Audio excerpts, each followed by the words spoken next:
Bon les amis, ça fait 5-6 jours que j'utilise l'ampli SMSL. Je vais pouvoir vous parler de sa signature sonore. Alors je trouve que c'est un ampli qui est très transparent et nerveux. Nerveux dans le sens où les notes arrivent rapidement. Il est dynamique. Ça peut devenir une écoute assez fatigante, ça dépend avec quelle enceinte on va l'associer en fait. Avec les culs acoustiques, étant donné que l'aigu est assez doux, ça matche très bien ensemble. Par contre, avec mes Dynavoice, en fait, comme elles sont très définies, ça devient vite agressif le son.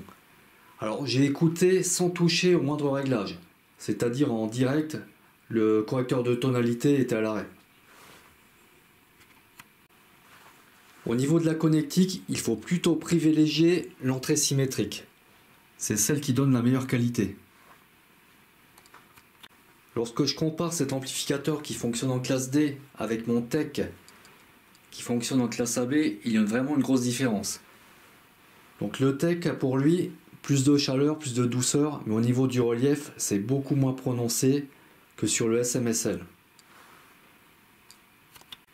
L'ampli Tech a plus d'entrées. Il a une entrée phono, ce que n'a pas le SMSL. Par contre, le SMSL a une entrée symétrique, le Bluetooth et puis une entrée USB. Il est plus moderne. Pour ma part, dans ma petite salle d'écoute, dans le petit auditorium, je n'ai jamais dépassé 30% du volume, quel que soit le type d'enceinte. Ma préférence d'écoute va au SMSL, qui certes a une écoute plus poussée, plus analytique, qui est peut-être un peu plus fatigante, mais pour l'instant, je n'ai pas réglé le moindre paramètre, je n'ai pas touché au correcteur de tonalité, donc je pense qu'il a un gros potentiel.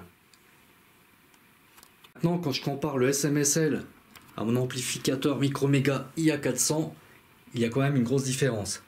L'IA400, c'est un ampli numérique également, alors plus puissant certes, mais en fait, l'alimentation est plus généreuse. Elle est de type toroïdal, alors que sur le SMSL, c'est une alim à découpage. Et l'IA400 est beaucoup plus doux, avec autant de détails et beaucoup plus de profondeur, et également de la largeur.